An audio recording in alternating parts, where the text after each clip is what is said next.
You're listening to the High Upside Show, a podcast that allows people like you and me to invest our money in a more entertaining way. My name is Keenan Rivals. I'm a photographer by the day, but I make most of my money by flipping cards. In this show, I'll be sitting down with you and sharing my best practices. You'll learn my process, the lessons I've learned, and more importantly, who you should be buying. What's up, guys, and welcome back to the show. I just want to take a second to thank everybody who's reached out to me over the last few weeks. You know, you do this podcast, you put out this content, you have no idea who's going to listen, and then you take a few weeks off and you kind of see that people, they want to know how you're doing. You guys checked in on me, you made sure I was okay, and more importantly, you were like, yo, where's the content at? Now, for those of you who I didn't get back to, I couldn't answer everybody's messages. I just took some weeks off for some personal stuff. I've been moving over the last few weeks, and you know, when you move, you're like, all right, this is going to take a week. I'll be able to knock this out. And next thing you know, 2, 3, 4 weeks pass by, and I just really haven't been able to follow the market or just, you know, get my desk set up. And, you know, with all that being said, everything's done now. Everything's set up. Everything's good to go. And yeah, we're back. Now, speaking of moving, I did have to move some cards in order to make this move. You know, I kind of wanted more space.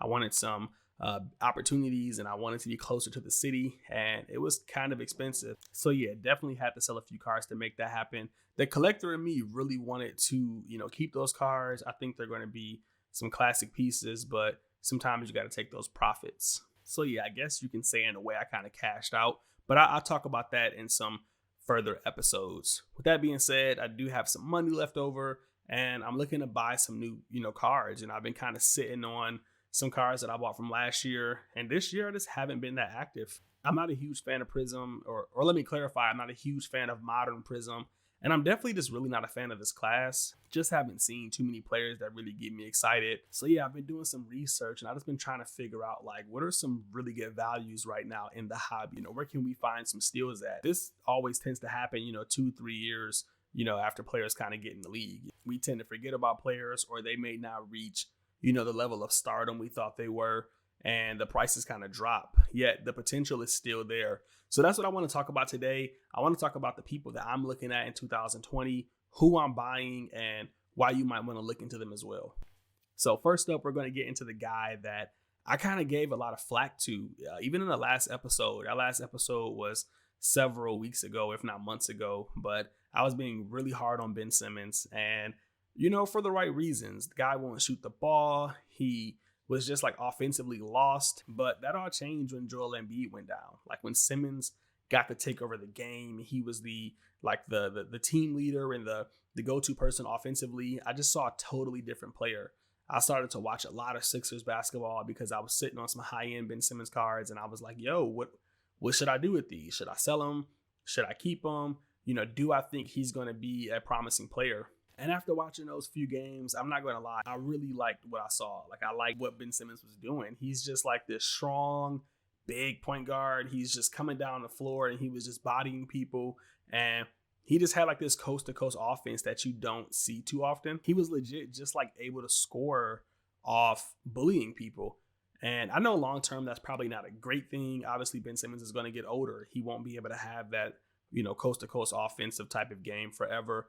But I think over the next couple of years, if he can develop a jump shot, if he can develop some leadership skills, that he's going to be a force in the NBA. And a lot of people are just like looking at him like that's not possible. But when you factor in his age and where he's at offensively, and just in terms of his basketball IQ, he's a lot more advanced than a lot of people think. You know, we look at him and we say, okay, he's a point guard, but he can't shoot. But he's 6'10". He's not a point guard. He's a point forward. And the Sixers are just experimenting and letting him play point guard.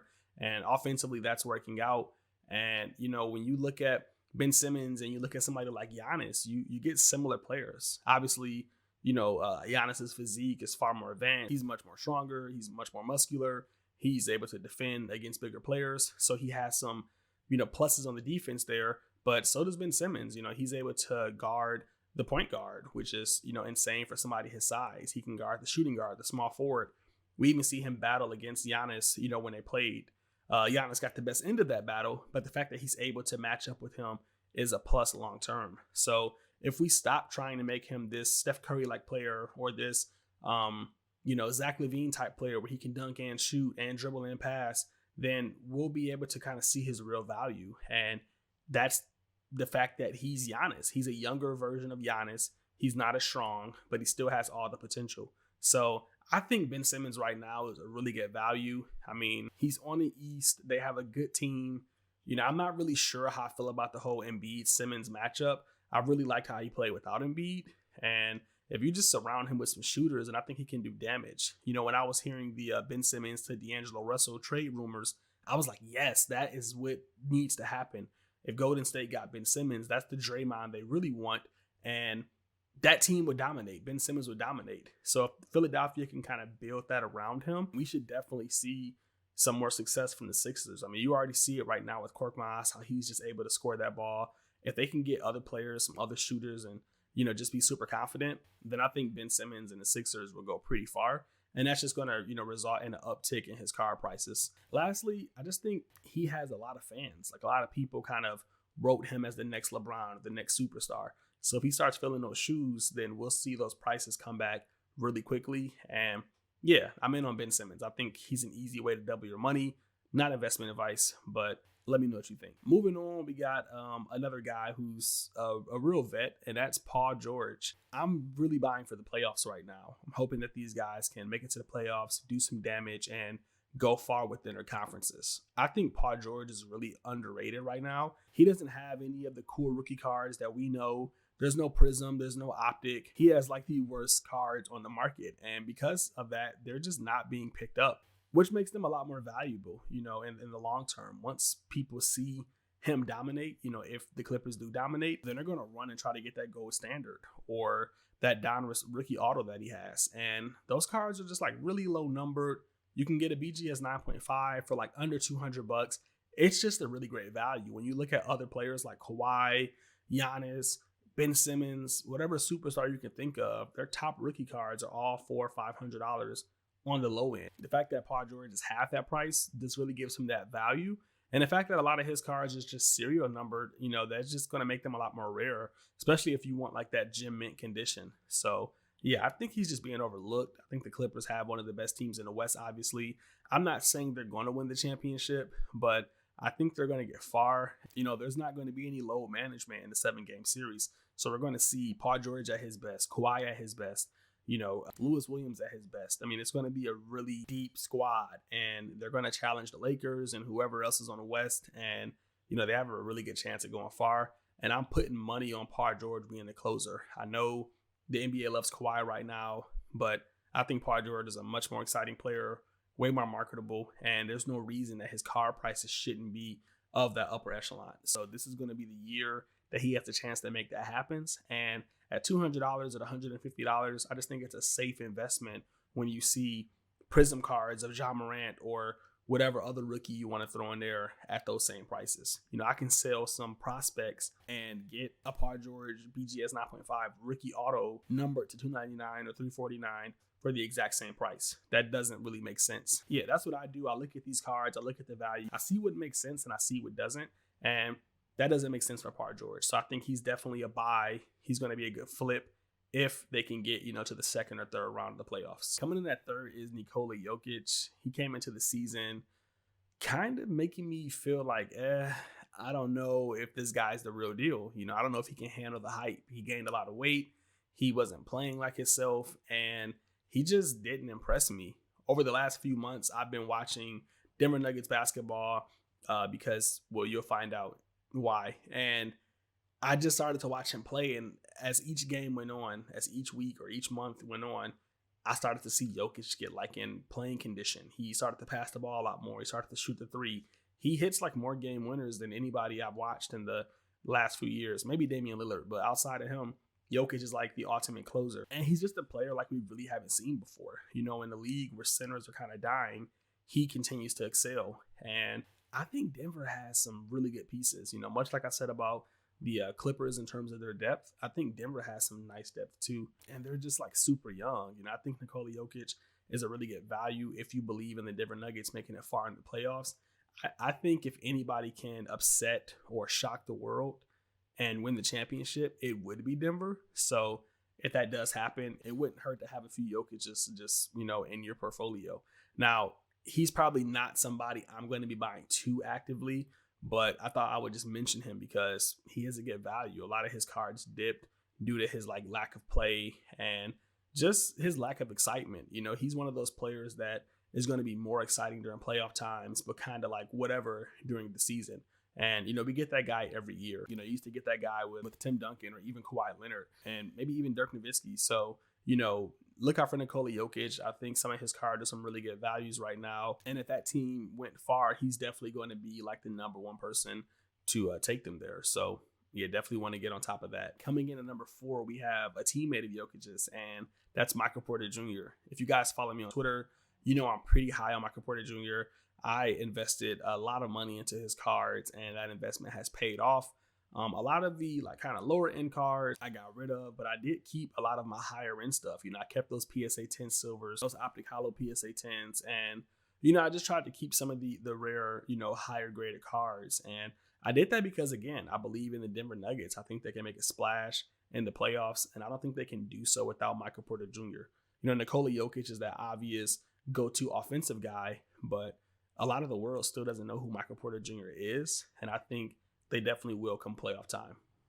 The Nuggets made him untradeable, right before the trade deadline, and he's just been playing his ass off these last couple of months. He's a great rebounder, great scorer. Yes, he needs some help on the defensive end, but what 20-year-old or 21-year-old doesn't? I think in terms of prices, he should be up there with Trae Young. He should be Luka, Trae Young, and then Michael Porter Jr. just, based off his potential alone. And if he reaches his full potential, I wouldn't be surprised if he passed Trae Young in terms of just prices for some of those higher end cards, which means that you should be able to make at least double your money if you invest in him. Right now you can get a Michael Porter Jr. optic hollow for around, $70-$80. If you're looking at the PSA 10, you can probably find one at $225. I mean, $225 for a card that's limited to about 25 copies in a market where Trae Young, might sell 500 or Luka might sell 13. It's a really good value. There's at least a chance for a 2 or 3x there if he does what he's supposed to do in the playoffs. And, if you look at my stash, you can understand that I think he will.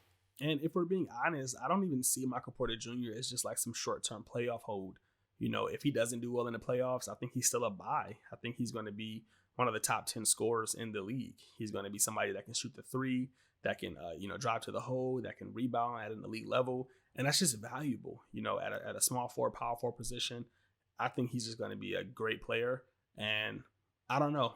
I don't know when I'll stop buying Michael Porter Jr. No matter how high the prices keep going, I just keep believing. And I don't understand why anybody slept on him to begin with. So if you haven't gotten yourself one yet, just do some research. Look at those other players from that draft class.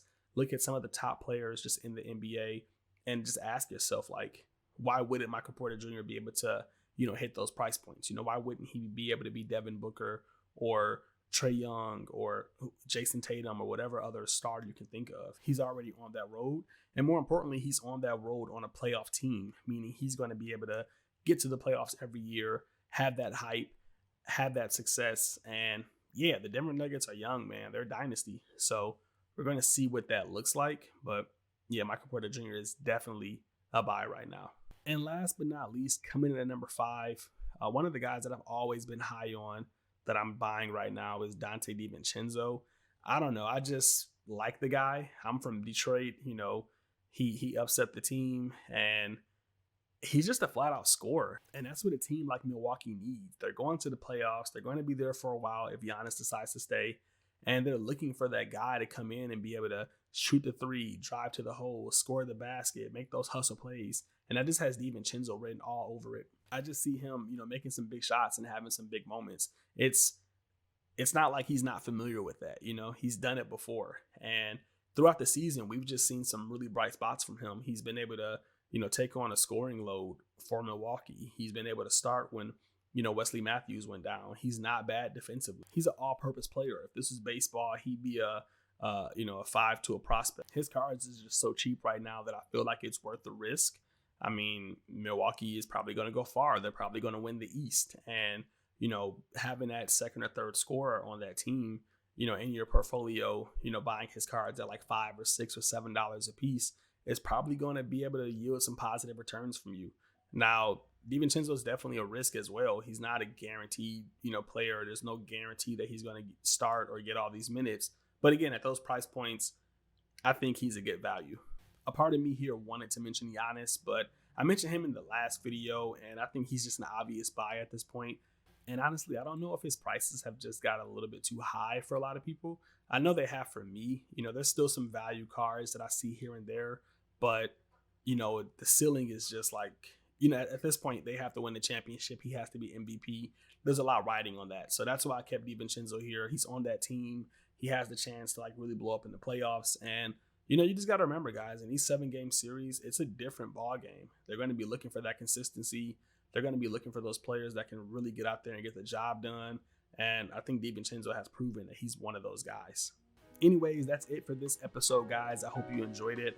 Wanted to make sure that I came back and at least brought you some value. I got a list of shows that I'm going to be coming out with and probably going to be recording some right after this one. So definitely subscribe to the podcast. Give me some good feedback on wherever you're listening to this at. Show me some love on Twitter, Instagram, and let me know what you think about these players that I listed. Did I miss anybody? Is there anybody that you're buying? Be sure to leave that on the blog post in the comments. Anyway, I'll catch you guys in the next one. Happy investing.